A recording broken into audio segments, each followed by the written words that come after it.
Hello, beautiful. I am here with some more Daisy life advice.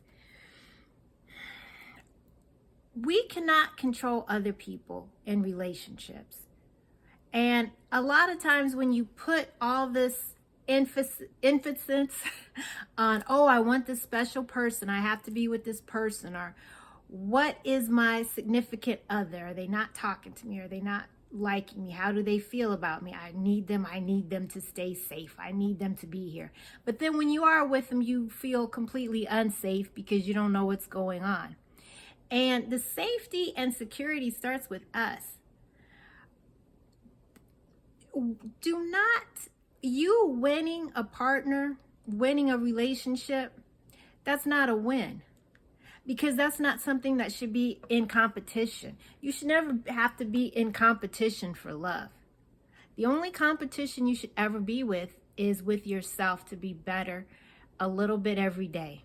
Sometimes even a whole bunch every day. But it's to do your best. A lot of times when we're with somebody and they keep adding on these experiences of trauma, triggering them, and they may not know they're doing it. They may not purposely be doing it. Sometimes they are purposely doing it, but a lot of times they aren't. It's with us, and we're letting them trigger whatever fragmented parts of ourselves that we have. That fragmented part of, maybe you are in fear of being abandoned, or maybe you're in fear of somebody just smothering you and just taking too much of your time away. Or you could be both. Work on that piece of yourself, right? Work on that piece of yourself that has the issue of, I'm scared to be with somebody because they're going to hurt me. Because you know what? We already know that. Unfortunately, just to be out in the world, you can get hurt. You can even get hurt when you're not out in the world. I'm 51 years old, and sometimes I just wake up hurt. And I didn't do anything. I don't know if I was boxing in my sleep. I don't know what was happening. You can't avoid hurt, right? Because that is life. But you can heal from hurt. And a lot of times, if you're so avoidant in a relationship, or you're so scared to get into one, you're hurting yourself more than if you actually did go into the relationship. Because if you go into the relationship and you keep your dignity and you have to leave, yes, you know what? That was a hurt, but you can work on that. You can get yourself back to your old self again, only better. You can do that. You can do that through counseling. You can do that through exercise. You can do that through going to church or a spiritual practice, whatever it is. You will get better and you will heal.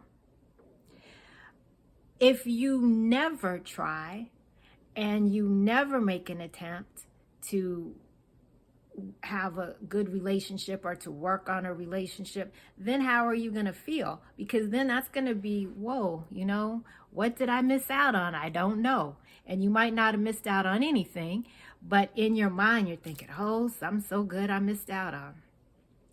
But if you already went through it, you know, like, they wasn't good. I'm glad I left and I didn't miss. A lot of this, especially now, and I always talk about the gurus, but especially now with all these, you got the red pills and the pink pills and the this pills, they are making chaos, right? And chaos makes money. If you are always afraid, and if you always think the opposite gender is just out to get you and to hurt you, who are you going to turn to, right? You're going to turn to this person on the internet that you have a parasocial relationship with, and they're going to give you this horrific advice for your life. But it's great advice for their life because it keeps them driving around in Bugattis and Mercedes and everything else and stuck in Gucci. And what are you doing? You're either trying to get somebody to buy you a soft life, or you're trying to find somebody that's not going to ask you to give them a soft life, right? And we're just ruining our own lives in the process. Do whatever it is you can do, right? Try to do it before you go out there looking for something.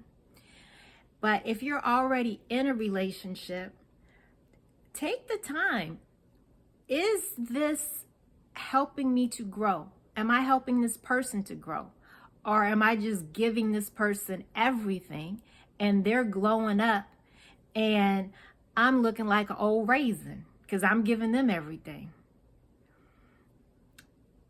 No matter how much you give and give and give somebody that necessarily is not appreciative of it, or they just think they're entitled to it, it's never going to help them love you. You have to love yourself first. And that's not saying, oh, if you don't love yourself, nobody else will love you. No, that's not true. You know, people still love you if you don't love yourself. But the issue is, as long as you love yourself, you're not going to let people degrade you and take advantage of you. And you also, if it's a good person, you will see that and you will appreciate that good love. We don't need to spend money on plastic surgery to make ourselves look better on the outside. You know, that's fine if you want to do that, but you don't need to do that. It's all in your head. Pretty is as pretty does, right? And handsome is as handsome does. You treat yourself like you are the most beautiful person or the most handsome person on earth. And that person, you know, you're going to drink your water. You're going to eat your healthy foods. You're not going to be around toxic people. You're not going to let anybody take from you if they're taking your money, if they're taking your time, you know, if they're taking your body. You're not going to let anybody do that to you without reciprocating something in return for you. You are all you need. And that is amazing, and that is a blessing, and appreciate that. Thank you so much for being here and for watching. And if you have any suggestions on any topics you'd like to talk about that we can discuss, just leave it in the comments. Thank you. Bye-bye.